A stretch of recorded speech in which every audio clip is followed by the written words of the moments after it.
Financial Channel. Que bueno. Yeah. Great to have you along today. Sully Cost, Day Trader Quattro, right there. Have you seen the market today? You ever hear me say my screen is bleeding? No. Have you ever heard me say that? I don't like it. I know what it means. That means when all the stocks I'm following Or just and big companies, I mean, you know, like the big guys of the world, screen's bleeding. This all comes down to, you know, global insecurity with what's going on. But man, my screen is bleeding today. You know, it's a frightening day on Wall Street because Dow Jones currently, NASDAQ, S&P, all, you know, were dipping in. Well, Dow Jones dropped 600 points at one point today. Everything's down between 2 and 2.5%. And this is an example of buy on the market, or buy on the rumor, sell on the news.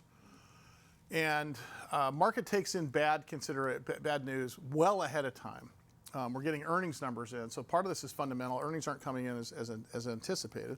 And then you've got sort of the mess that's going on in Ukraine with the president visiting Ukraine for a questionable reason, but just as China has a delegation going to Russia at the same time. So that makes people a little bit nervous in the markets. And as a result of that, investors came back from the holiday in a foul mood in the major markets today. So, but there's also a thing on Wall Street called the dead cat bounce. Have you heard of a dead cat bounce? I have not. Here's the theory, okay, before PETA starts emailing me. It is a real Wall Street term. It's been around for decades. okay.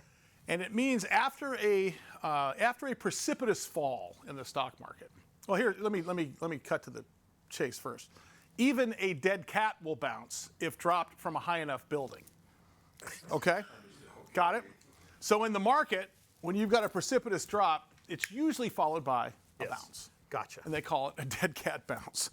And so days like this, 2% is not really a precipitous fall based on what we've seen in the market over the last well over a year now. Okay. But recall, we had a bear market that lasted for 14 years almost. I mean, we were, you know, again, there's a graph that I put together called Perspective that shows you where we were in the 6,500s on the Dow when we were capitulating during the Great Recession of 2008, 2009. Now, if you consider the Dow Jones, as of today, let me look, just give you an accurate number here, is what, still 33,000, 34,000? Yeah. As I want to be accurate, ish. Don't you wish you stayed in at the point of your complete capitulation when you throw your hands up or losing all of it? There's a call Perspective. I put that chart together a while back. On to better news. His name is Philip Oldridge. He is the CEO of Envirotech Vehicles. You can go to EVTVUSA.com. I like Phil Oldridge so much that I talk to him off the air. More often than I talk to him on the air, and I can't wait for him to come into San Diego when he's not traveling. He just got back from the Philippines. I give you Phil Oldridge. Phil, how are you, sir? Great to talk to you.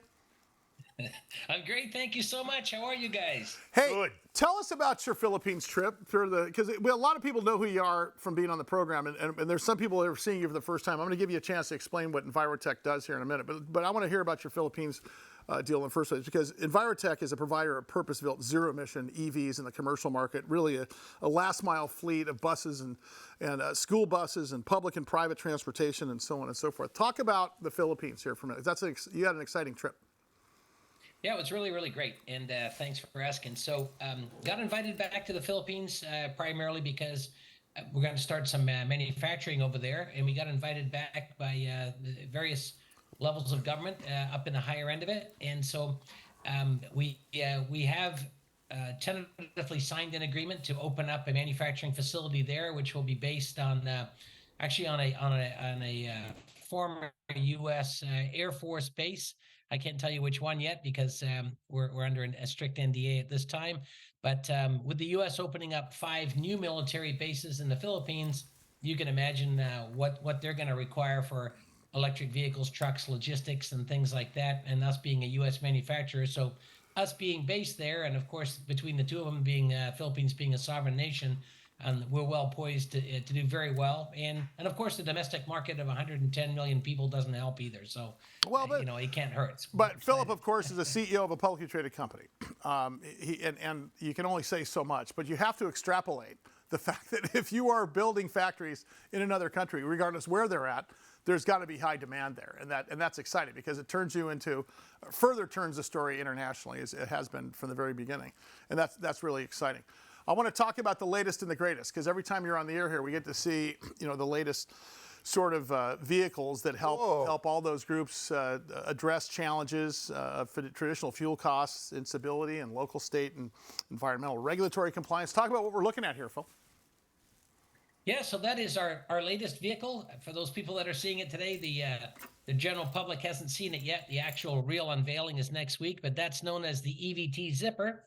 And if you take a very close look at it, it's a specialized vehicle that we built. It has a little dump box on the back. It has a refrigerated box. It has a parcel delivery box.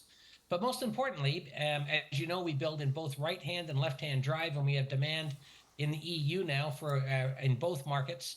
So we designed that vehicle in such a way that it's a single seat centered position. So that vehicle, without any changes, can service both right and left-hand drive vehicles. I don't know if they gave you a picture of the one with the steering wheel in the center, but there it is. Oh no, not there yet. it is, Well, right we're going to need a steering wheel in the center for Mike because if he goes to one left side, I think he's going to tip over. So let's get the weight balance there a little bit. By the way, can we get one of those? Can we get one of those for the studio here, just to deliver pizza from the front door to the back door? Because that is a cool vehicle. I think we need to have one on display here. Fantastic stuff. Exactly right. We delivered our first 3 to Europe, and they have a mobile. If you could imagine that. We just got some pictures back. I wish I had them to share with you, but they put a mobile espresso bar in one, and the guy's running around with that. So, yeah, super exciting. So we're very, very excited about that, especially in cities and high congested areas. And as you can imagine, as you know, I was recently in Mexico. Mexico is very excited about this vehicle, especially in Mexico City. And, of course, the Philippines and those types of areas where they have high congestion and stuff. So yeah, we're very excited about this vehicle. Philip, as far as the charging of these vehicles, are they? Is it a universal input port for these to be charged? They can go anywhere if someone has one, and you can charge right there.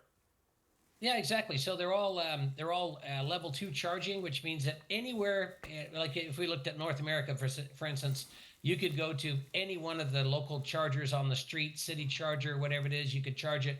You can plug into any one of those chargers. If you have an adapter, you can plug in, which is what Tesla is doing now. Soon you'll be able to charge it at Tesla stations. So any local charging facility, charging station, and and at your home, any like a standard dryer plug, you can have a portable charger that goes in. So any 220 volt single phase or 3-phase, they work. And worst case scenario, if you didn't have that, a 110 outlet will charge it. It's a little bit slower, but they're also available to charge off 110. And how many pizzas can one vehicle hold? And by vehicle, he means human. A lot of pizzas, I think. Okay, just asking for a friend. Yeah. And by the way, this is his friend. I've got a question about: are these new vehicles being produced in Arkansas in the new facility? Where are these being produced at? They are. So they're going to be. That's another great question, but they're being what we call final assembled. There, they come in what's known as a CKD, a complete knockdown form. Mm-hmm. So we jig them, we build them all, and they arrive as, for all intents and purposes, in a big jigsaw puzzle, and we put them all together. And so so it's very exciting. And you have our new passenger van there. There we go. Awesome. Wow. Look at that passenger van. And this brings up, I got an email from an Elizabeth Green last week you were on, just asking about Department of Transportation. What was it like getting through regulatory here in the States to get a vehicle on the road? We didn't ask that question before. How much regulatory issues are there involved when you introduce a new vehicle like that? Well, homologation is either you know it or you don't. And so fortunately for myself and my brother and I, we've spent our lives in the vehicle maintenance, manufacturing, and certification side of it. So we do have a good understanding of it, but it's an arduous task. If you don't know what you're doing, you could conservatively, you could spend the next 10 years running around. You could chase your tail on this stuff, right? Because what it seems like here is you guys are able to introduce new vehicles on a pretty regular basis if you go back to last year.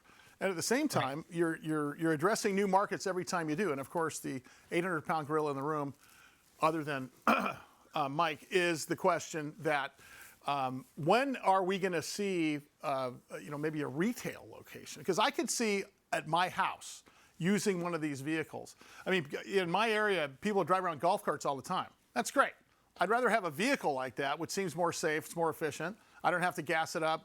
It's got a charging station that actually lasts more than 15 minutes. You have to reinstall golf cart batteries once a year at a price of about $1,500, so it's pretty scary. Talk about, is there anything in the plans for maybe making some of these vehicles like we see here today? Yeah, so great question. And if you give me about 10 more days, we'll have a really good announcement for you. So, yeah. Asked and answered. His name, Phil Oldridge. Thank you, Phil. We'll see you. I can't wait to get you in studio at some point, buddy. Phil of Oldridge, CEO, Envirotech Vehicles, Inc. EVTV is their stock symbol. Look at that new passenger van there. Very nice. That thing's awesome. EVTVUSA.com. More Big Biz coming up.